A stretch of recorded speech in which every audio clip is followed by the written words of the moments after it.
Welcome back to the Perry Maroon pregame football show, brought to you by First Bank and Trust. And with me now, like he always is before every game, is Coach Cameron Bennett. And, Coach, let's talk about Chisholm.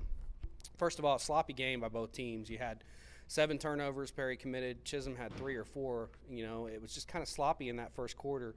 But I thought we came out more fired up and focused, and I thought it seemed like when they got that 51-yard reverse play, that kind of took the air out of ourselves. Am I right? And assess that game as a whole. Well, I mean, obviously we had our chances. We just got to find a way to put points on the board. I mean, that's where we're struggling. We got to have some kids step up, and obviously when you got a sophomore quarterback, sometimes he's on, sometimes he's off, and we're still trying to find a running game. Obviously, you miss Mendenhall. I mean, because Kobe, he can hit it. He hits the hole hard and fast, and he's quick, and he can get to the outside and break it any time.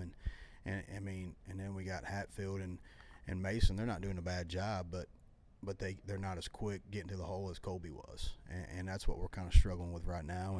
And hopefully, we can just keep getting better and keep getting those guys ready for tonight, and then obviously next week in the playoffs. Well, as you said, you're obviously in the playoffs playing Christian Heritage next week up in Del City. But having said that, what do you want to accomplish tonight as a heavy favorite over the Gold Bugs going into the playoffs? I just want to accomplish. I want our kids to play with effort. I want us to execute like we're coached to execute, and man, I want to have fun. The last couple of weeks have been not fun. I mean, let's just be honest. I mean, Hennessy wasn't fun.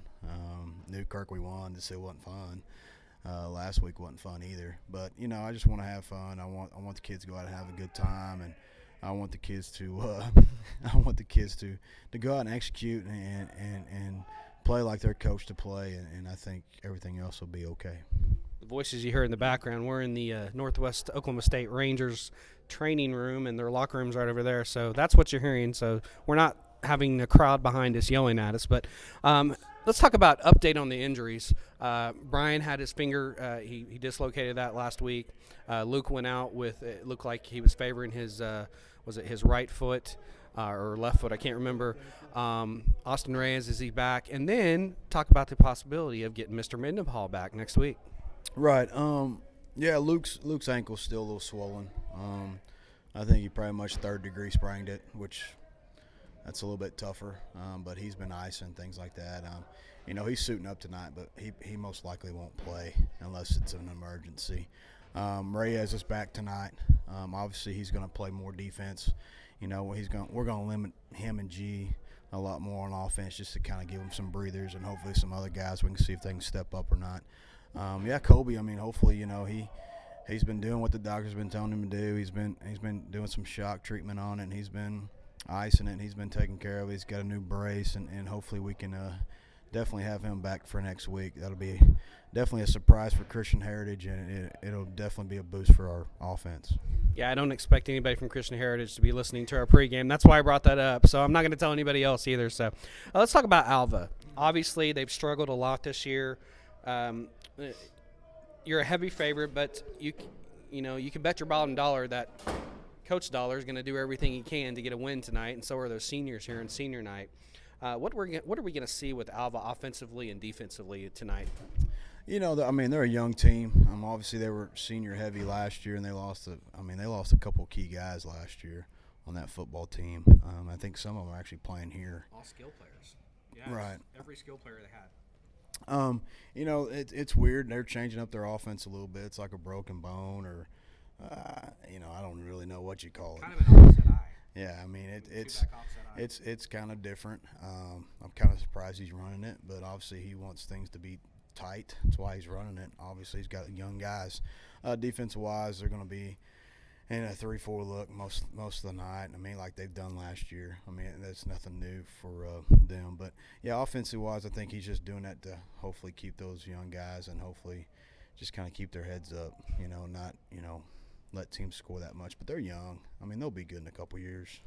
I'm going to throw one more question at you. I didn't send this to you, but pretty easy to probably respond to. Dawson Padilla, he's only 15 years old. He's a sophomore quarterback. He's had a heck of a season, almost 1,500 yards passing, but has really struggled these last couple weeks. What have you done to get him more prepared and maybe show him some love and say, hey, we're going to work through these things and you're going to be better for it? What have you said to him over the last couple weeks? Well, all these kids are like my boys, and yeah, you go through up and down. I mean, I do too as a coach. I mean, even when I'm at home, I go up and down. It's just one of those things where you just got to keep loving on him and hug him and tell him you love him, tell him you're proud of him, tell him he can do it, and just kind of be positive with him. The last thing kids need when they're down is being negative, and a guy yelling or doing whatever to them that some guys think that's motivation. To me, that's not motivation. When one of your kids down, man, you just want to love on him, keep being positive, and try to keep working on him, doing some drills and stuff in practice so he can get better.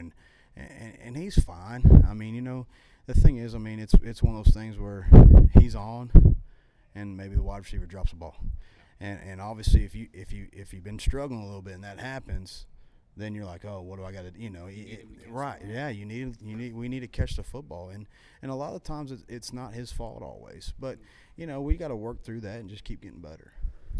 Well, let's talk about the keys to tonight's ball game to get the 6th victory over the Alva Goldbugs. What do we have to do offensively and defensively to get out of here with a win?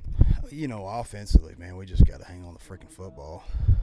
We got to be ball security, and we just got to execute. We got to have some guys step up and make plays. Our old line's got to get better. I mean, they got to want to be better. Defensive wise, man, we're doing okay. We just got to keep flying the football, and that's one thing we always preach about, man. Defense is first, and hopefully, we can get those guys flying around tonight, which they will. I mean, they pretty much have every game. It's just we just got to score some points on offensive wise. Well, now let's move to our fun segment. Serious is over. Our fun segment, the coaches and my picks, and I'm waving the white flag for the year because I'm down. I'm not going to come back. Last week, Oklahoma State, they scored like butter, like hot butter, went down the field, and then they're like, oh, we got our 7 points, we're done. 48-14 they lost. 59-14 Oklahoma. I picked Iowa State. I don't know what I was thinking. I thought the 11 o'clock game might get them. Tulsa, God bless Tulsa. Memphis 40-20, and your Huskers playing good, 35-14. This week only 2 games. Baylor at Oklahoma, SMU at Tulsa. I'm going to go ahead and let you pick first, and I'm going to go off of you.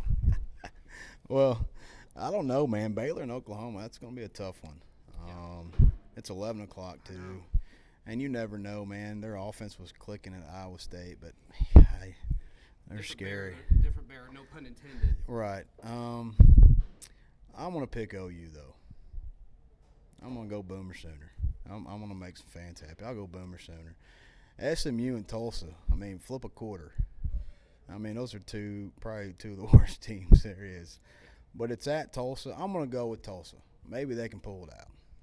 I'm actually going to echo you. I'm going to take OU and Tulsa. I don't think Baylor can take it in Norman, but we'll see. But you're in the lead, 26-2, and I'm 22-6. That's why I'm waving the white flag. My white paper right here, I'm waving it.